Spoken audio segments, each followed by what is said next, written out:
Pandemia e as intersecções de desigualdades para as mulheres.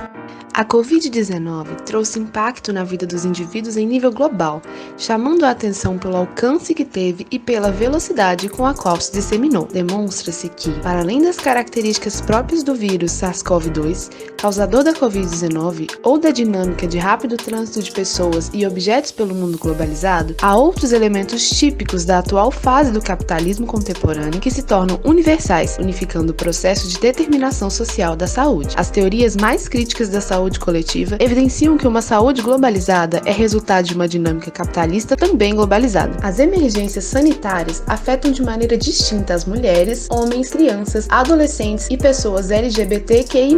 As formas de gênero e a desigualdade pré-existentes afetam de maneira desproporcionada as mulheres. Os gêneros, junto com outros fatores como a idade, orientação sexual, educação, deficiência, o emprego e o lugar de moradia, podem cruzar-se para agravar mais ainda as experiências individuais nas emergências sanitárias. Assim, a pandemia tem um rosto feminino. São as mulheres que mais sofrem em termos de desigualdade, estigma, discriminação, violência e violação dos seus direitos. São elas as mais afetadas no ambiente de trabalho e estão desproporcionalmente representadas em empregos mal remunerados e sem benefícios. Muitas mulheres lidam com um grande aumento da carga do trabalho, enquanto mães, profissionais de saúde, responsáveis pelo trabalho doméstico e pelo cuidado com idosos e crianças. Ademais, tivemos o crescimento de violência doméstica contra as mulheres, ao mesmo tempo que tivemos fechamento de serviços de apoio às mulheres em risco. Os determinantes sociais vinculados ao racismo vulnerabilizam a população negra, que está majoritariamente nas periferias em condições insalubres. O racismo é um determinante estrutural da saúde. A pandemia só retrata o que já existe na sociedade brasileira. As desigualdades da pandemia expressam-se também em relação aos direitos sexuais